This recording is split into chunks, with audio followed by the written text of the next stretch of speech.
The moment I walked off stage, I was like, this is fucking it. This is it. Like, this is it forever. It's the same with that process of growing as a comic. Too much easy is not good for you. Yes. Too much hard is also not good for you. You have to be reminded that you're funny. There's so much negative in all of this. There has to be some positive. Not even in a bad way, but like, we don't always say the nicest things to each other. That's how we have fun. We say the worst things to other comics that we like. Because it's funny. Exactly, yes. Welcome everyone to the OG podcast. Today I have Gabe K, who is a fellow comic here in Austin. So how long have you been in Austin doing comedy? What brought you here? Yeah, tell us your story. So I've been back. I actually lived in Austin solo like 15 years ago.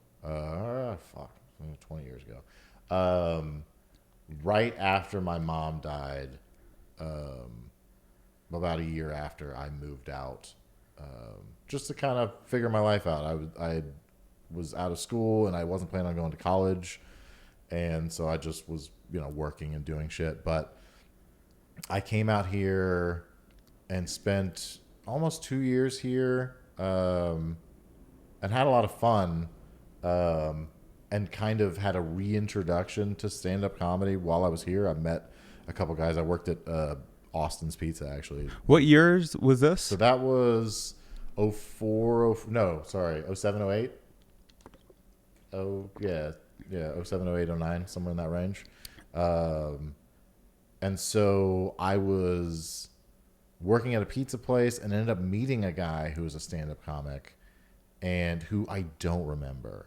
And I wish I had kept contact with him, but I did not.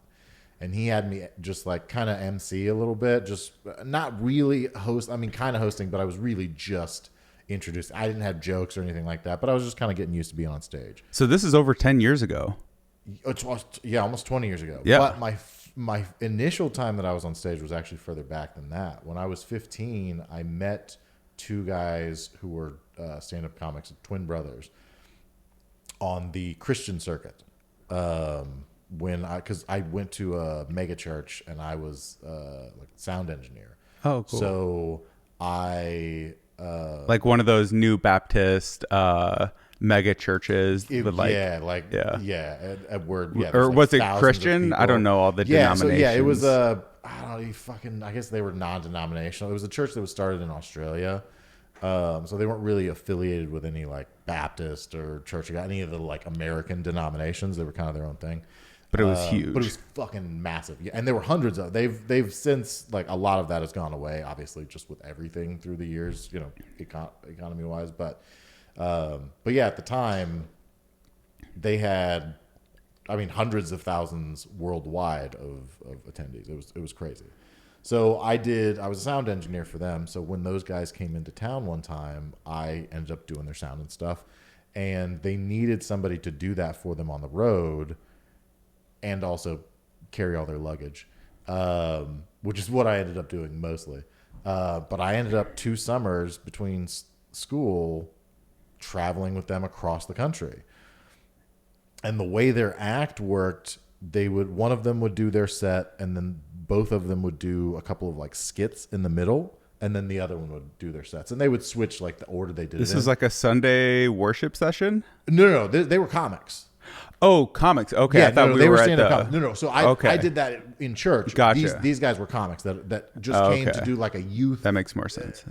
Conference or something like that, and that's most of what they did. They did like big events like that at megachurches because they were big comics as far as in that realm. You know what I'm saying? Like outside of the Christian circuit, most people wouldn't have heard of them.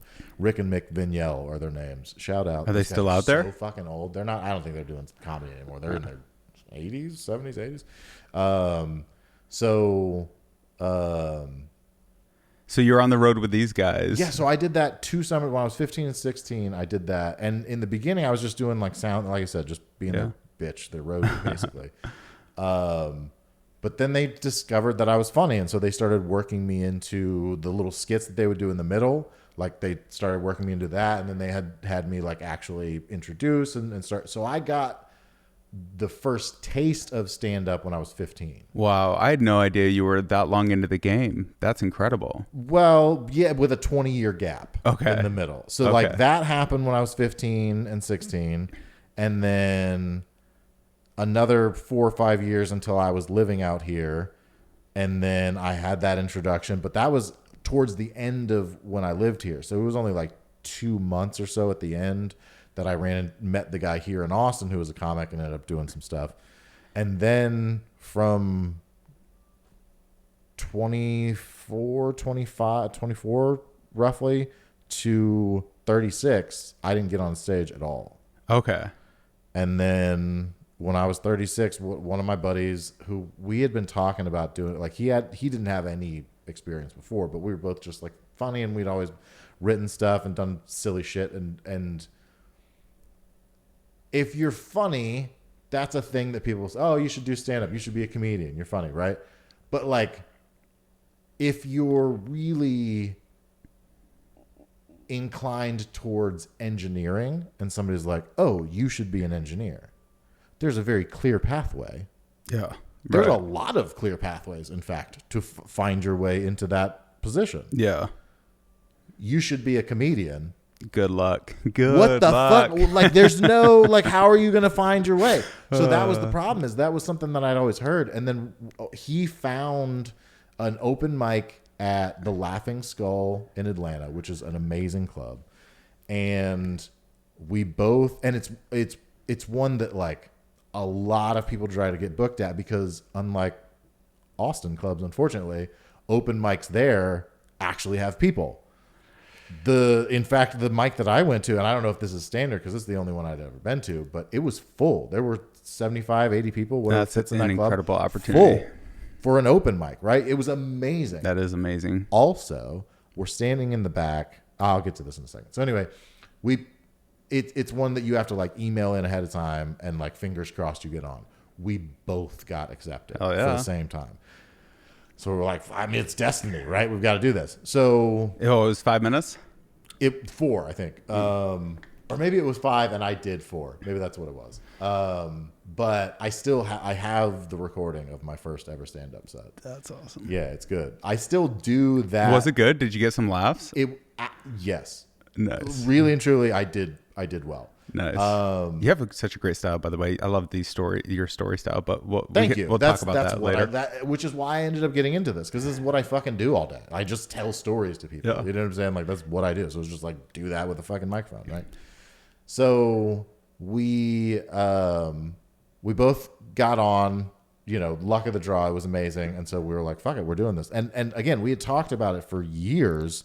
I had been actually writing bits, like actually sitting down and writing and kind of working them out in front of the mirror and then rewriting them for like 3 years before I ever went on stage, right? Yeah. And him just about the same amount of time.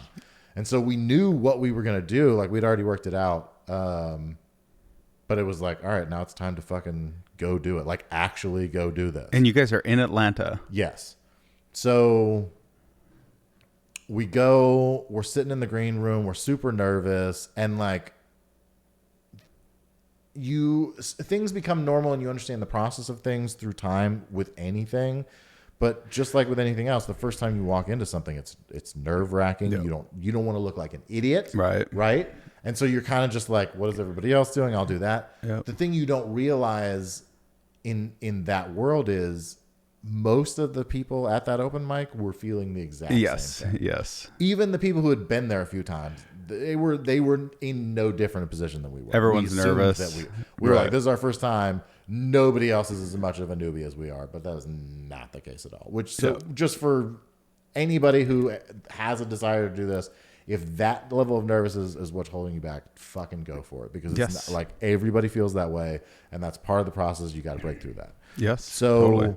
We're sitting in the back in the, not the green room. There's like the green room, and then there was just like a backstage area with like, it was just basically like storage and open mic comics. It already feels good that you're like in like the back area. Oh my God. We're in, and feels it's like cool. dark, and there's a screen on where you can watch the comics. So it feels like, it was like, oh, this is real. Like, we're back here. Right. And then it's like, I don't know, 15 minutes before the show's about to start, and we're all back there and going through the nerves. And also, I'm an idiot, but I perform the best under pressure. So much so that I will create that subconsciously. I had a set that I had worked on for 2 weeks. I was ready because we'd sent the email in like a month ahead, like a significant time ahead of time that you're getting on, and that's like kind of nice and a little scary because then you have that whole time to stress, but you have the whole time to prepare. Yes, it's both. But I was feeling good. I'd prepared, I'd run this set, and I was doing it like start to finish. I would run it like I was memorizing a script or something like that, right? And then we're sitting in the parking lot, and I had written a new bit that week, and I was like, I'm gonna do that instead. Oh wow, it's an audible. Yeah. And my wife was with me, and she was way more stressed about it. She was like, why would you do this? And I'm like, it's gonna be fine, trust me. So now I'm in the back and I'm scrambling to like get it in your head. That I just decided on the last minute to do. I'm gonna work this out. Right? How long have you had that premise in your head? Probably a couple weeks before I actually wrote it down, but not okay, but long. it wasn't what you had prepared for. Not at all. Okay, no, and it wasn't even similar to what I had prepared for. It was a completely different like feel of the bit and everything. So we're sitting back there and we're just kind of running through shit and just kind of trying to get through our nerves, and Chris Tucker walks in. What? And we're all like, what the fuck? And then the host is like scrambling and going back and talking to somebody who were like, not the owner of the club, but manager or something. And then comes back and whispers. And then she comes back to us and she's like, okay, Chris Tucker is going to go on first and do a few minutes. And we're all like, hell yeah. What? So Chris Tucker's just going to go warm up the fucking crowd for us? That's okay. So, and also we just get to sit here backstage and watch him work. Now, it wasn't the best. Oh, his set? He did 45 minutes of open mic material. Oh, okay. It was 100% things that he had just thought of that morning and wanted to work out on stage. So some of it was hilarious, but most of it was like, all right. Rough but edges. Here's the thing. That was so good for me. Because in that moment, I was like, on some level, we're the same. Yeah, I see what you're saying. Like, even somebody who's had that level of success and really done the thing that I'm just like hoping maybe I can do is going to have a moment like that. And, and a bunch of moments like that over a 45-minute set, right? So that was huge for my confidence. Just like realizing no matter what happens today, that doesn't determine, because that is the way that I was going into it. Like, if I eat shit, and like I'm this not was the funny, test. then like I'm not like I've been funny my whole life. Either it translates to stage or it doesn't, right? And so that was in my head. And then at the end of his set, I was like, that's not the way it works. It doesn't. You don't have to feel that way. It doesn't need to be that. So that was really, really good. But also, aside from the fact that most of his material wasn't material yet, it didn't matter. It was fucking Chris Tucker in Atlanta. So the crowd was hot. Hell yeah. Hot. And so we all go on, and the first 3 or 4 comics were guys who were regulars that are there all the time. So like they're good and they're hitting. And so the crowd's really into it. And then there were some awful ones. But I went on stage and it was like a fucking blur.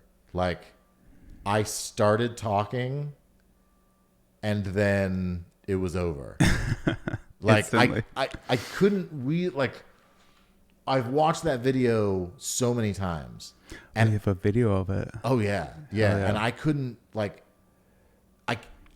it's usually when you watch video of something, a moment you've experienced, you relive it, right? You're like, oh, this is what I was thinking, what I feel. I have none of that. It's literally a 4-minute blank space. Like, I I don't remember any of that being on stage. I remember vividly everything before, and I remember vividly everything after. But those 4 minutes on stage, I got no memory of. I think I know some of what you're talking about. But the moment I walked off stage, I was like, this is fucking it. Yeah. This is it. Like, this is it forever. I bet everyone has that moment. Not everybody. You don't think so? No. I've talked to several people who, both directions. I've talked to people who quit doing stand-up comedy, and I've also talked to people who continued, who their first experience was like, oh no, I don't know what I'm doing. There's a couple of people. Well, yes. That like that I've spoken to that have had a bad experience like that, and then didn't do comedy for like 2 years, and then decided one day to try again, and then got the laughs and then went into it. So I guess if you're continuing it, you probably had an experience like that, but not. Yeah, no. Some people it's a longer journey back. It's interesting how people have these breaks. I'm on a current break. I haven't performed, I don't know, since March. Mm-hmm. One of the hard things about performing, like you said, in Austin in front of no crowds is you really want to get that feedback. And if you're not actually getting in front of real audiences, you know, it's like you were talking about with those comics. They're all in the same headspace. Yeah. What's that headspace? One, they're nervous. Uh-huh. Two, they're really focused on their set. Yes. What are they going to talk about? Yeah. And so you're not getting somebody who's paid to be there, who's invested, who wants a release, who wants to laugh. And that was my first open mic also, was in front of a real audience. It makes such a big difference. It's huge. And you can't you can't guarantee that's going to happen. You know, like most people's first experience at an open mic is not like that. Right. And so I think if mine was like just performing to like a couple of comics and like they were all just like, you know, or whatever, like I might not have had that. But yeah, if my first open mic had been a like midnight Creek in the Cave mic, right, I would not be doing stand-up comedy right now. That's a rough mic. Brutal. That's brutal. That shit is rough. Yeah. But also... It's fun. It's necessary and it's fun. Just because part of building the camaraderie with the other people who are also stuck doing the same bullshit. But it also teaches you, like, there has to be a certain level of like, you do have to be able to perform under any circumstance, right? To a point. Like eventually, if you keep going and you're successful, you'll build an audience of people who are there to see you, right? And that's a different thing. But it is. But for anybody to get there, you've got to go through I've got to learn how to make any audience of people. Any laugh. Audience, yes. And how do you bring the energy, even if there's not that same energy in the room? If you're the one bringing all of it. If you're the one bringing it and maintain it and like genuinely be able to project that. I think that's one of the things I struggle with the most in terms of performance. Yeah. Is bringing energy where it doesn't feel false, where I don't feel like I'm like overdoing it or whatever. Yeah. And where I feel like I am enthusiastic, I'm excited to be here, I have some funny shit to say, and hell yeah, let's smoke that shit up. I got some funny shit to say, and we're all just gonna have fun, right? We're all just gonna enjoy this time together. And when it's hard to get into that headspace, though. It's hard to get into that headspace when you're in an empty room and there's 3 comics there. And I don't even blame them because I've been that guy 1,000 times. I was just at the Creek 2 nights ago. Yeah, and I went in it's natural. It's because, like you said, you're nervous. You're worried about not fucking up your set. It's tough to feel those things and also like put all of that aside to be a good audience member. Like that's difficult. Well, I wasn't even performing. I was just watching, I think it was Bianca's mic. And there were some great comics that went up there. Can't remember everyone, Charles. Anyway, a bunch of people went up there. Oh. And I'm sitting in the back and I've just kind of got my head, like my eyes are closed and my head's back against the wall. And I'm like, you asshole, you know what it's like to like, look at that. Like people want to see you engaged. They want to see you like eye contact, smiles, laughs. Nobody wants to like look at eyes closed, but I'm like, it'll be fine. Yeah, they'll figure it out. Yeah. And but that's also part of it. Like you do have to figure it out. That's part of the game. Like so how do you so your style? You do stories, but what else do you do? Like in terms of like your comedy style? So. I have, by force, in a lot of ways, learned how to Sorry, say that again. You could set it on that table whenever. I mean, don't worry about ashing anywhere. Huh? I'll take one more if you don't mind. No, I wasn't gonna put it out yet. Okay, hell yeah.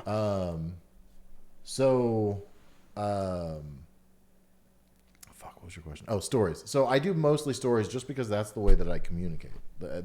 Which is the way you should do it, right? So if you're a punchline person, like if in conversation you're the one who's like, people are talking and then you think of the one funny thing and then you hit the zinger, then that's your style, right? Like you should be writing maybe not necessarily just one-liners, but like that should be the feel of it, right?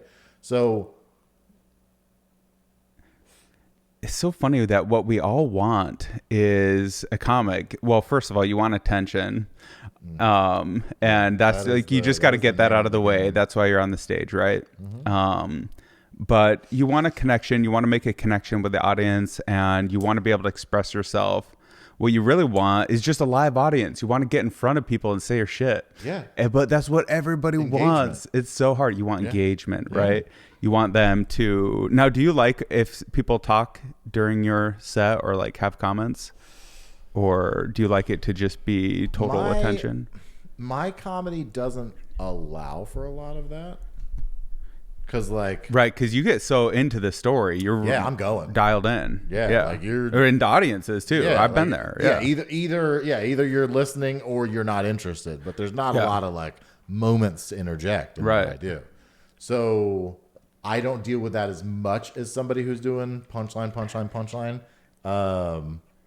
But it's gonna happen. Like I run into it. It's just not as often. So it's something you have to be prepared for. But also like not everybody's comedic style welcomes that.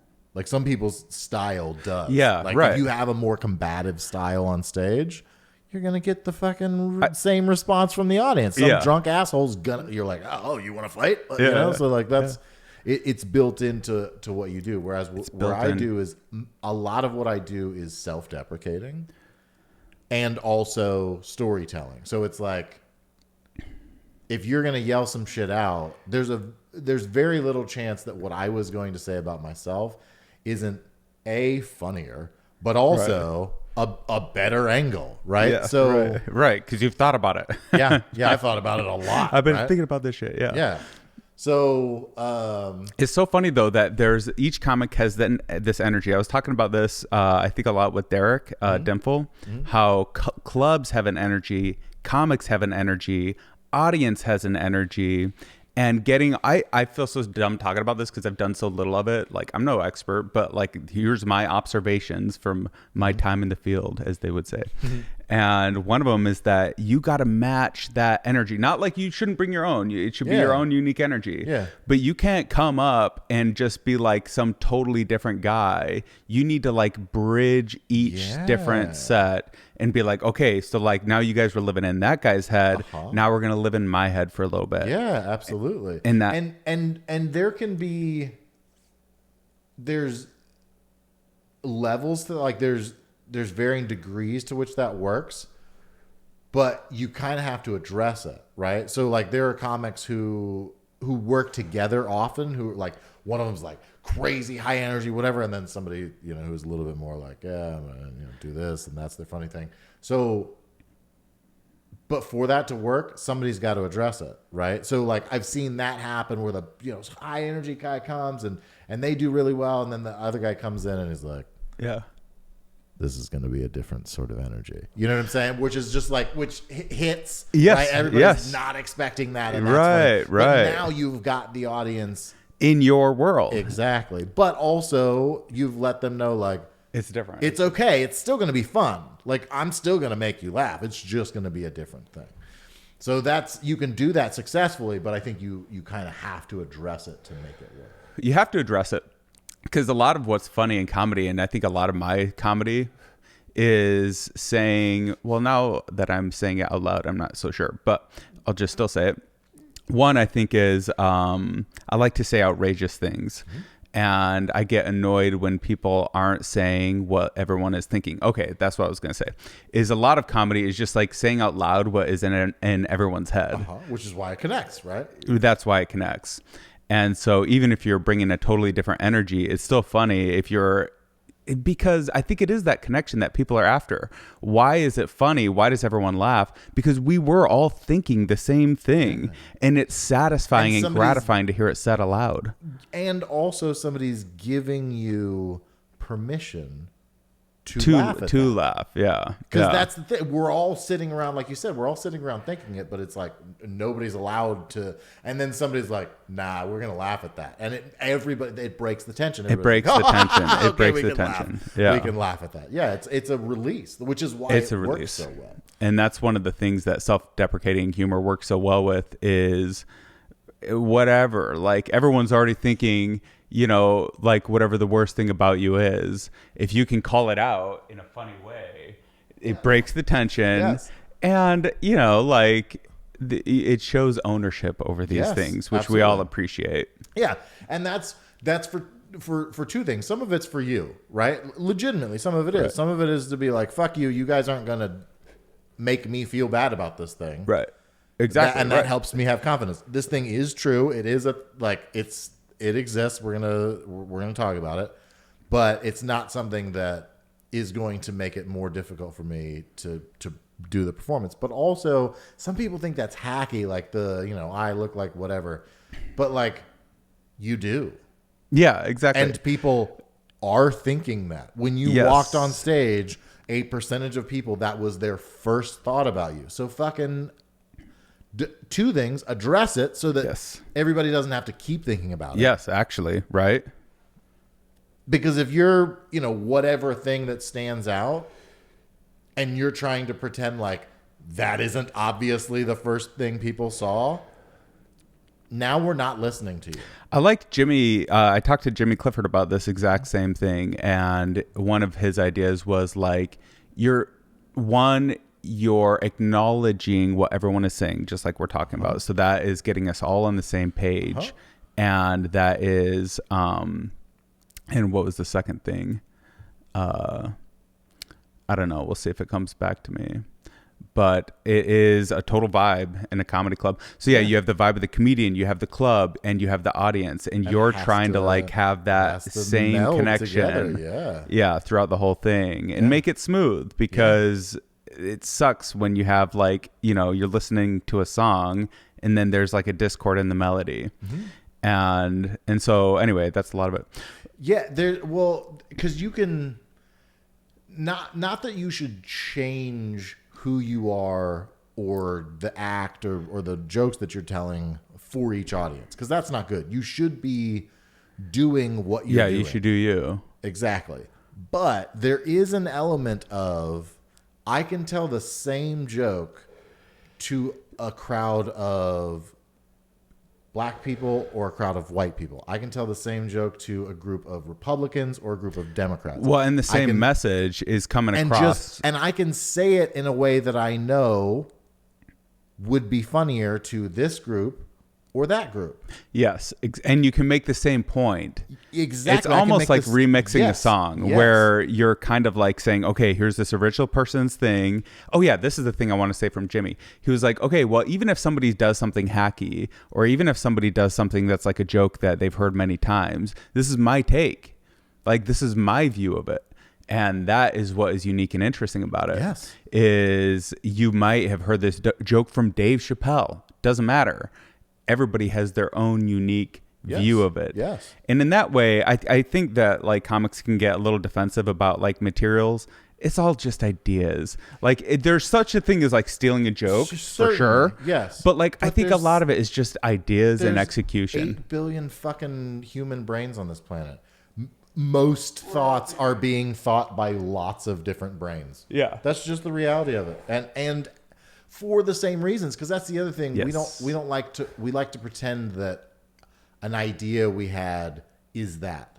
Like it's a thing our brain generated by its own self. It's influenced by the thing you saw, the thing somebody said, something in the news. You know what I'm saying? Like it's being influenced by the circumstances and things around you that also exist for other people. Yes. And in that way, those same influences are in all of our heads. Yeah. And so we're all going to be affect generating people. similar ideas. Yes. Which is also, by the way, is why a joke works. Exactly. Right. Because it if connects. I was the Yes. only one who thought that thing, it's not funny to anybody else. Everybody's like, what the fuck are you talking about? Everybody has to have at Or they're least an confused, right? inkling of what I'm talking about. Otherwise, it's not going to work. Yeah. It has to be somewhat universal. Yeah. So much of comedy is about connection. Yeah. And it's hard to make that connection.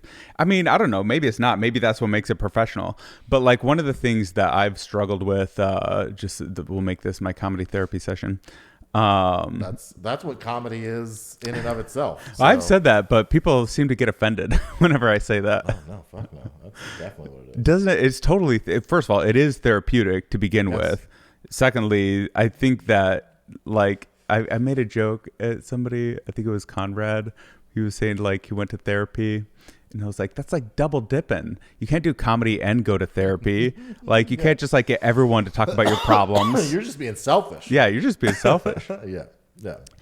And so, yeah, it's about connection and you want to connect to the audience. So my therapy thought was like, when you get onto a stage, this is an idea I got from Steve Martin's book, Born Standing Up. I don't know if he talked about this idea, the Gestalt. Do you remember that word? No. So the Gestalt, I don't know if that's how you pronounce it, but that's like the whole performance. That's everything. That's like how you're dressed. It's how you're, it's the lighting, it's the environment, it's your stage presence, it's how you're walking, it's your voice, it's your body language. Everything that is being perceived by the audience is the Gestalt. And so it's the symphony of all. It's the of symphony. those That's a things perfect way to describe it. It's the combination of all those things. Just like that example, if you've got a symphony and one of the horn players it's like, sounds like ass, then the whole thing sounds absolutely. Yes. And it takes you out of the symphony and it takes you out of the unity, and all of a sudden like that discord becomes really loud. And so when you walk onto a stage, what are you thinking? It depends. It depends on the setting. You know what I'm saying? But to packed your point, house at Creek in the Cave, or I'm curious about that too. But packed house at Creek and Cave. Yeah. What? Series jumping in.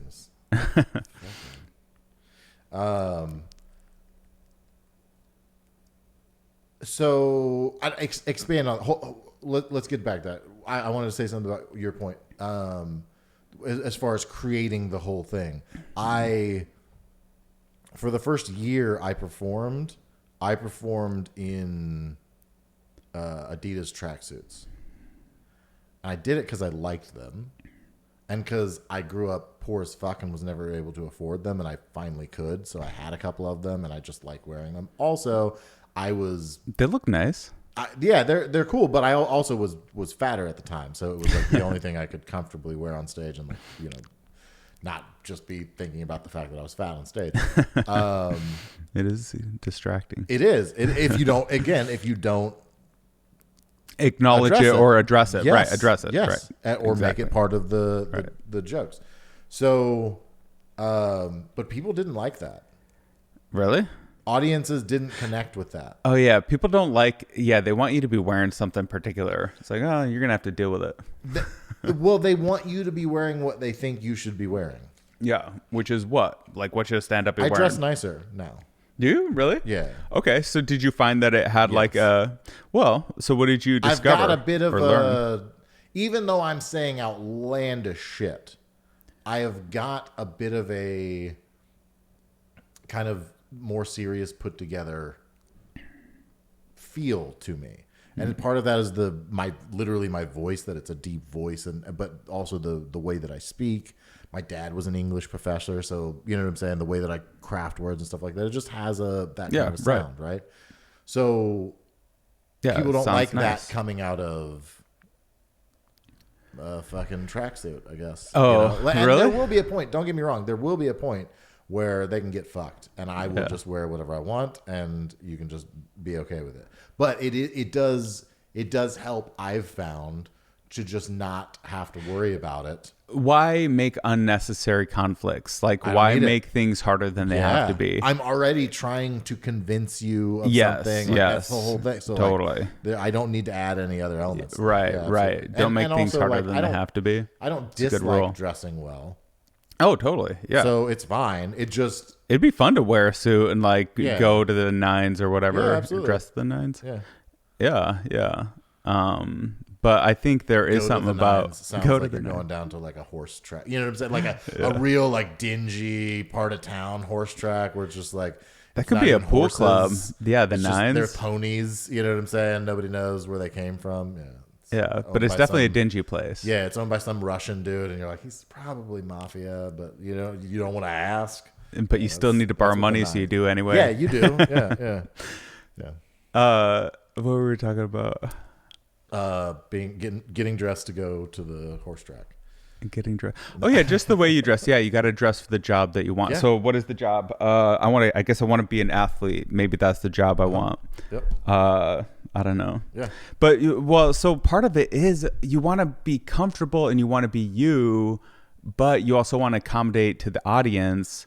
And But it's hard to do that's both. part of it. That example, part of what was coming through is the fact that like that's not what I normally. Oh, you weren't normally wearing tracksuits. Not until before, like I said, I never owned them. I wanted to. I always thought it was a cool thing, and like I grew up in poor neighborhoods, and that's poor white. Was that in people Georgia or? Yeah, I was born in Chicago, and then I grew up in Chicago. Atlanta as well. Oh, cool. So I mean, Adidas tracksuits is part of a lot of cultures in that. The word that I grew Guido up with. comes to mind, but I feel like it's a bad Yeah. word. No, it's a word. Is it? What does it mean? Italian. Oh, is it? Yeah. Did they wear a lot of tracksuits Yeah. and gold chains? Yeah. Anybody Sneakers, yeah. the slick back Italians, hair. Russians, White tees. Latvians, anybody who's got any kind of like is white but has some mafia ties. Yeah, they're wearing tracksuits. Yeah. Yeah, and also rappers. So there's a lot of that as well. So it was it was something that I always saw and like wanted to have as part of my style, but I didn't have style when I was we were like hand me down from several generations poor.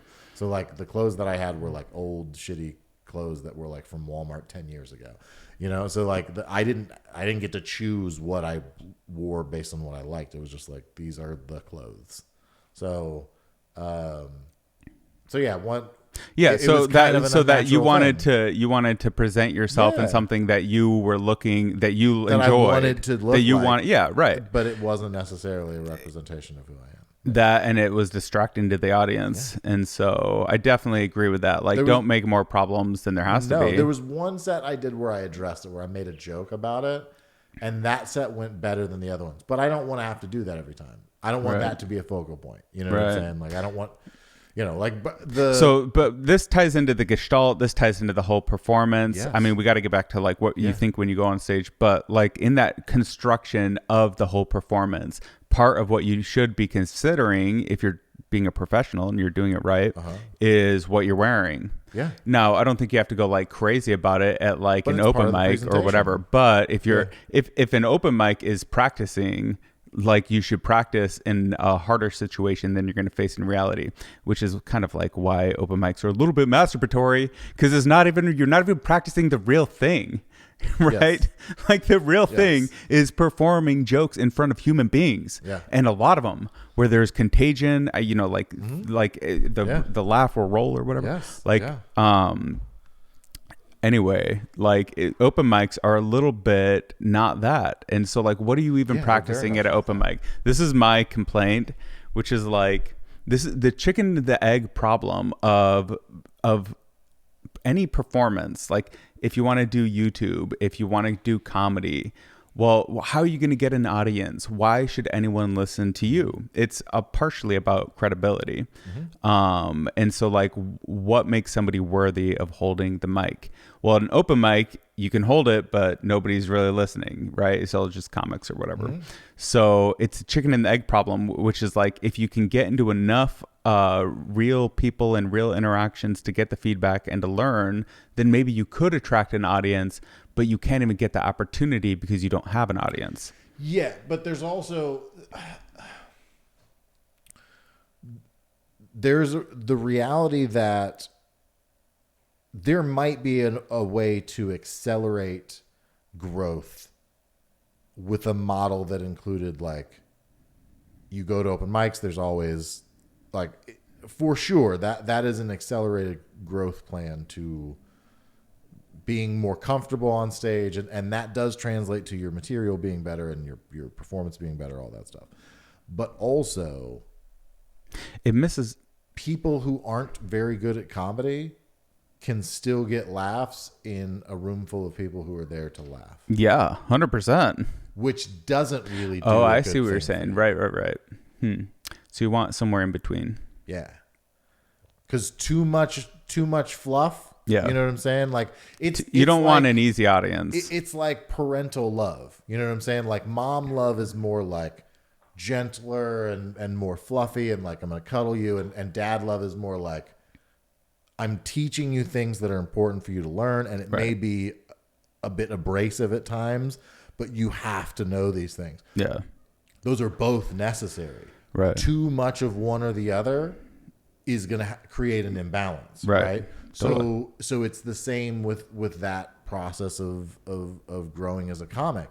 Too much easy is not good for you. Yes. Too much hard is also not good for you. Yes. If all you experience is what you're talking about, where you're like, cool, well, that funny? Yeah, I could have done this in front of the mirror. Yeah. Exactly. Yeah, I got the same amount of response as me doing this literally by myself. So, like, if that's all you're getting, that's not going to grow you. You do have to have some level of interaction with an audience. You do, because you have to be reminded that you're funny. And and that, like, that's part of it. You do have to, like, there has to be, because there's so much negative in all of this. There has to be some positive, right? Like, there does have to even be in between us, like, not even in a bad way, but like, we don't always say the nicest things to each other. Yeah. And not in a malicious way, but that's how we have fun. Like, comics are fucking awful to each other. Like, we say the worst things to other comics that we like. It's because like, it's funny. Exactly. Yes. Like, but in the middle of all that, if you're never getting a, like, no, but you're positive. Actually funny. You so actually then, are funny. If you're hearing nothing but negative, like, you're not ever going to grow. Like, that's not a it's good just going to grind you. growth. That's not good. Yeah. Yeah. You'll grind to the dirt or the dust or whatever. But there's another aspect to open mics, which is, okay, so there's a huge part of comedy, which I never would have discussed, or not discussed, but discovered without trying it, which is the community aspect. Yes. Like you were talking about in the beginning, like, there are paths that you can take in life to different jobs. If you want to be a doctor, you can basically plot out the number of years that you have to be in med school or whatever. And with comedy, there's none of that. And it almost is better that there's none of that. Yeah. Like, you would almost prefer there not to be, but it does create this problem, which is, how do you grow in that without a framework? I think it's just other comedians. So that's what I was getting to with the open mics. I think, like, there is a big part of it of comedy that has nothing to do with performing and has everything to do with the community of other comedians. Yes. No, but do you think that is important to maintain the whole time? Don't you think that might be important? So the community part, yes, but what's building the community in the beginning isn't necessary to continue. So what, like, the reason you go to boot camp in the military is because you have to learn to be able to do difficult things under the most difficult circumstances, and do so knowing that the person beside you is capable of the same and will excel. Yes. And the only way you can get to that level is if we all go through that really, really shitty experience together. Right. It's the only way. It is. And it's obviously a different thing, but it's the same fire. It's the same trial. Like that's what builds and ultimately for the future, like the people you're doing open mics with now, like comics that we see that are, 10, 15 years ahead of us, all of the people that they're working with are the people that they did the shitty open mics with 100%. In the beginning. Right. Yeah. And you build those generations or classes. And it helps you get through, but also once you do get through, those are the people you're going to work with. Yeah. That you've built this like deep camaraderie with. Right. And now you can create things together and I'll add my audience to your audience and it helps everybody grow. But I love that military metaphor. You got to go through the shit first. Yeah, you got to go through the shit. That's part of it. Part of it for camaraderie, but also just you have to practice things just training, literally training. Yeah. So it is a kind of a good thing to perform in front of a really, really hard crowd because it's so much harder than an easy crowd. Yes. And you do want to practice what is harder than your performance or whatever, you're working towards. Yeah, that's why the best comics will say, I still go back to clubs. Like I can do theaters all day, every day and never have to go back to a club, but I still do because it's harder and it makes me better. Yeah. I can't even connect to that. That's so crazy. Right. Yeah. That's a whole nother world. Yeah. But like, that's the, but I mean, I get the idea. Yeah. Yeah. The people who are the best are the people who continue that. Like, who do you think is the best? Getting stronger. I don't know, man. Or like, I guess one, who are your influences, and two, who do you really enjoy listening to? So my influences were kind of all over the place because I grew up in a super, super strict religious home, and I was only allowed to listen to Christian music. I was only allowed to consume Christian media. God is good. God is great. Yeah, all day, every day. Like I didn't watch, Spider-Man and Superman cartoons, but like I watched every episode of VeggieTales. You know what I'm saying? Like I think I've seen every episode of VeggieTales. Like I lived the asparagus, right? Yes, I lived in that world, but that's funny. So for me, all of my comedic influences growing up were rebellion. Because like there's some Christian comics, but like they didn't like Mark Lowry is one, and he's funny sometimes, but like that's not my style, clearly.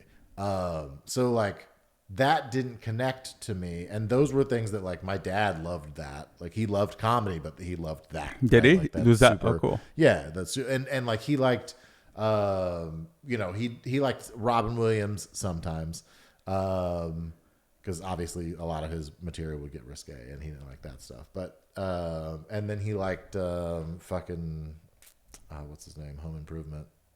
Tim Allen. Tim Allen. Those type of guys. The more family style, and not that all their materials. But you grew up listening to stand-up. Yeah, so he liked that, and I would hear that type of stuff fairly regularly. But then on my own search for stand-up comedy,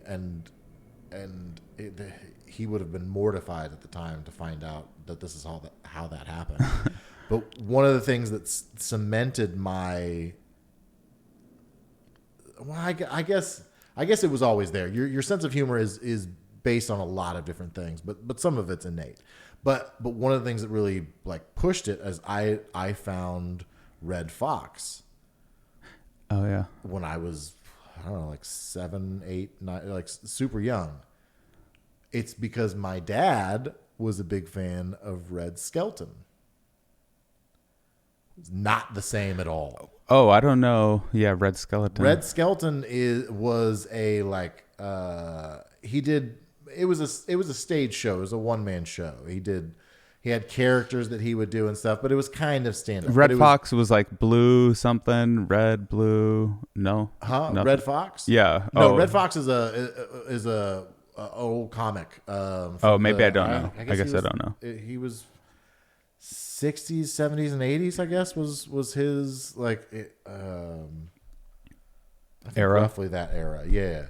So I went looking and just forgot the name. So Red Skelton was very much wholesome, right? Like, he's the type of thing my dad would have wanted me to watch.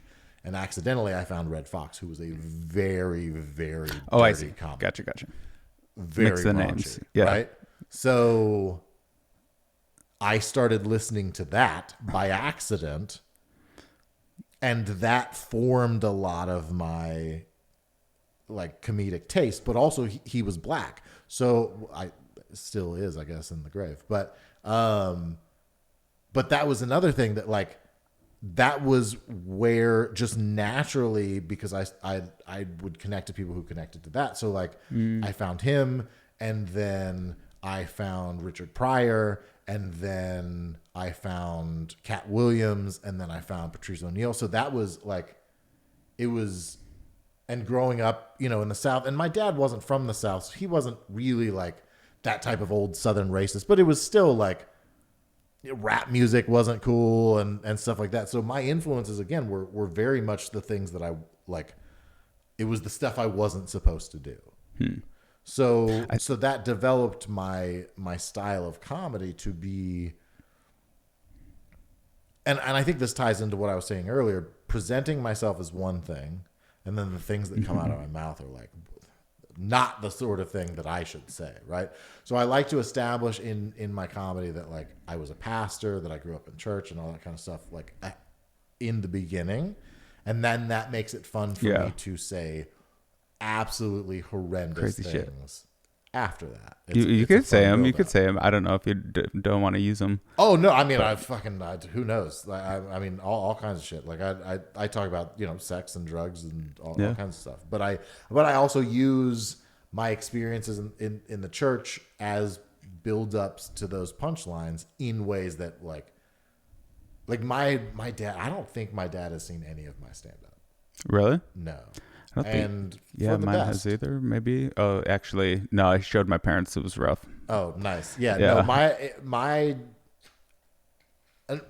my relationship with my father was never a very healthy one. He wasn't he wasn't supportive. He was not kind. He was very, very physically abusive. So, like, oh, fuck. There isn't any of the, like, I don't have a desire for him to like what I do. I don't care. Yeah. But also, I recognize fully that he would not. Yeah. So, like, I just don't even, like, he knows what I do, but I don't, like, I don't send him clips or anything. Well, like so much of it is, it doesn't matter what, like, I don't know if we talked about this, but it seems parallel to a lot of our discussion is so much of it is just whatever is in your head and whatever you're interested in. Yeah. And so it's interesting how people have to develop their comedic voice. And in the beginning, in the early days, you're so often taking on the voice of other people. Yeah. Like, I got a lot of Seinfeld. I don't know. Like, I've got people in me, for sure. I've got a lot of Rogan in me. The people that you thought were funny, come out. Or you just listen to, and you get conditioned by. All of my early jokes, like, they all had the N-word in the punch. No, that's not true. No, but legitimately, I did, because I grew up in mostly black neighborhoods, and a lot of my influences were that.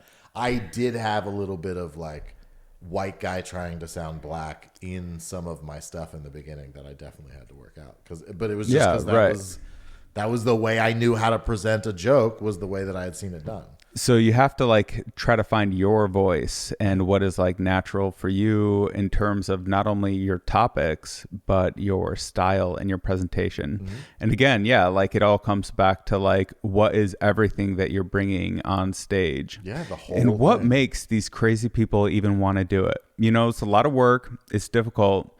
You can get just as much attention in other ways. Like, why do stand-up comedy? It's a little bit like the military. Yeah, especially in that it has to be something that you just, like, if you're really going to do this, it has to be like you were saying, most people have that moment where like they walk off stage and they're like, this is it. I wouldn't say that most people have that. If you don't have that, I don't see a successful route to you doing this long term. I think it has to depend on whether or not you had a real audience. Yeah. Well, yeah, that moment won't necessarily... Like we talked about. It doesn't have to happen the first time you go on stage. I'm just saying, if there's never a moment where you walk off stage and you feel like... That was insane. This is what I want to do with the rest of my life. If you don't have that moment, then you're probably not a comic. So what is that feeling comprised of for you? Like what makes you feel that way, that you would want to continue doing it? All of it. Like the whole experience. Like the energy from the audience, just the experience, like being on stage. So they're like, I am afraid of heights, but I enjoy testing that. Yeah. I've never been able to make that feeling go away, no matter how much I've done. Like I used to work in like skyscrapers and shit like that, and like I just had to deal with it. But I like the way that it feels. I like that it makes me feel uncomfortable. A lot of energy. That's a drug. Like that feeling, that anxiety, that like, oh. And I feel that before I walk on stage, and I like that. And that's the thing that turns most people off who don't end up wanting to do something like this. Is that's terrifying. Why would you do that? And I'm like, yeah, that's why you do it, because it's terrifying. And that's there's a lot of energy in that terror. Like it'll wake you up for sure. Yes. But also one of the things that I think is so unique about a live audience that's right in front of you is the live feedback. Every millisecond, Yes. How many times a second are they telling you everything? Yeah. And they're all telling you, like, maybe there's like a general message, maybe this part and that part and that part are saying something. Yeah. And you can focus on all that and try to say what you're trying to say. And it's pretty overwhelming to have this ocean of feedback, you know, and then like try to like make sense of that enough to like tie it into what you're saying so it's all smooth, like we were talking about.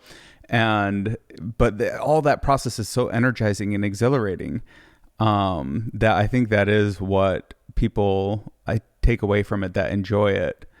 And so that's why I think there would be a place for like that. I don't know. It's a live performance in front of a live audience. That's the unique thing to stand up. So I've been doing like a lot of like satire stuff on YouTube where I just like rant in front of the camera, and it exercises the same muscle and it gets like some of the same satisfying feeling of like, okay, I got it out there, that stand up does. But there is no feedback, like even comments, you know, whatever, likes, views, that's not real feedback. Yeah. For all of my life, I've made people laugh in any setting, right? Like in a party, we're in church and you're not supposed to. Like that was always a thing that I enjoyed, but that's not anywhere near the same. No, not at all. As being on stage. Yes. Everything's on you, because that's the other thing. Nobody else has a microphone. It's just you. Yes. And nobody else is under the lights. It's just you, which means 100% of how this goes. Not 100% because the audience's energy is built, but most of it, the vast majority. And as far as the, who gets the glory, success or failure, right. That's on your shoulders, right? So like, but that's also part of it that I like. I like the feeling of like, you're all gonna hear what I have to say. Yeah, well, they want to hear it. That's you why may they're not there. like it, yeah, but you're gonna hear it, yeah. And that's fun for me too. Like there is part of stand up that is the connection, and it's like I want you to laugh with me because it's confirmation, right? I thought this was funny, and just as a human staple, we want to not be the only one who feels this way. So I say it. Yeah. Oh, that was funny to me, and then you laugh. Ah, good. Okay. We both agree. It was funny. But there's also part of stand-up where it's like, I want you to laugh at something you didn't think was funny. Oh, that's the best. I mean, that's like probably the highest level. Yes. That's the pinnacle, is making you laugh about something you didn't want to laugh about. Totally. Yes, that's yes. delicious. Like that's It is delicious. I love the food metaphor as well with stand-up. That like you're serving and generally like even this podcast or comedy, anytime you're presenting something, you're like offering something that's kind of like a meal. Yeah. And you come up and you're like, here's the appetizers. Okay, now we're getting into the main course and there's dessert. Thank you. Good night. Whatever. Yeah. And there's this whole flow to it. But yeah, and just like because going with that metaphor, if you cook for somebody and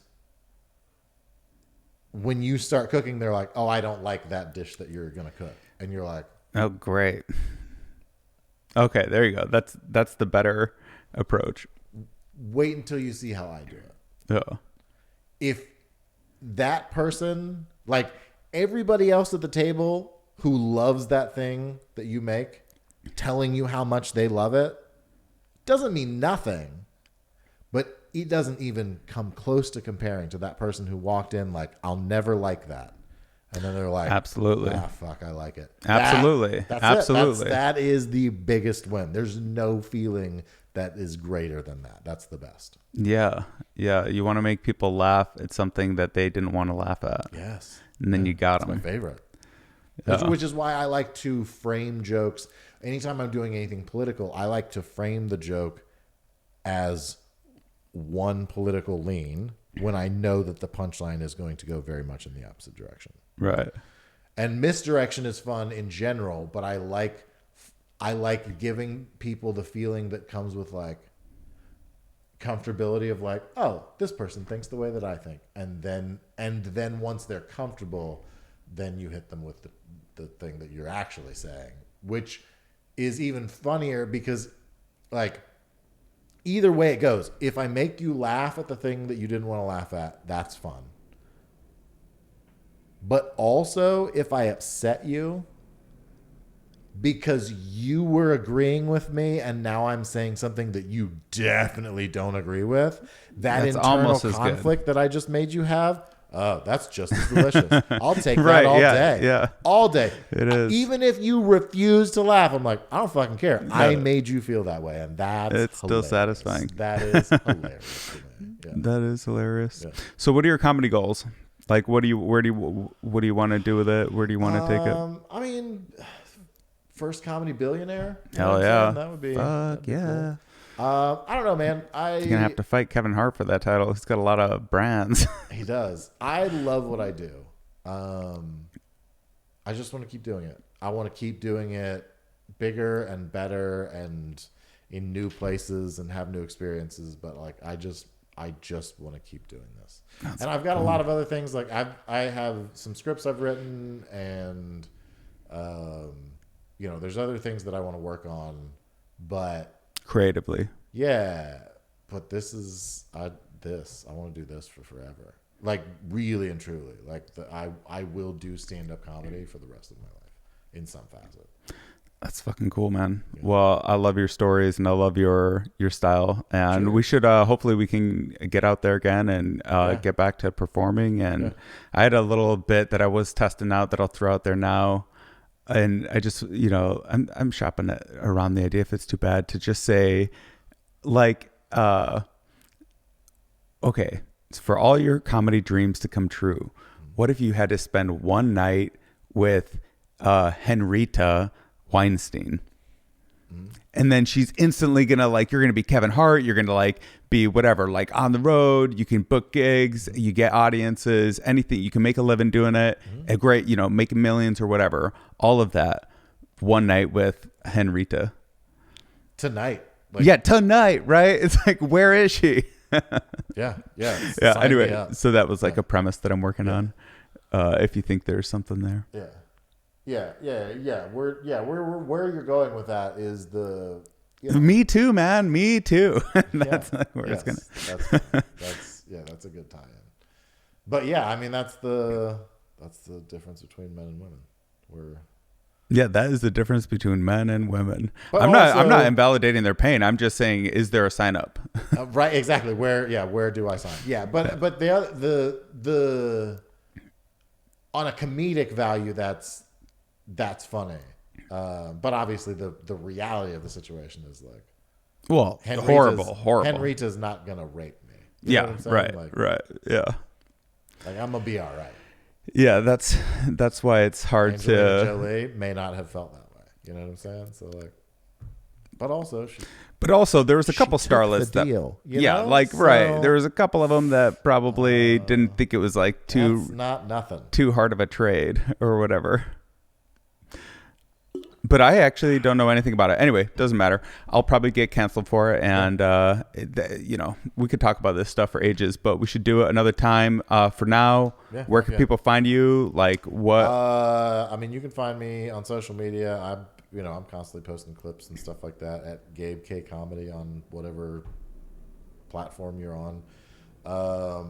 I am all over Austin. I do some stuff in San Antonio from time to time. There's a club there called Laugh Out Loud that I go to.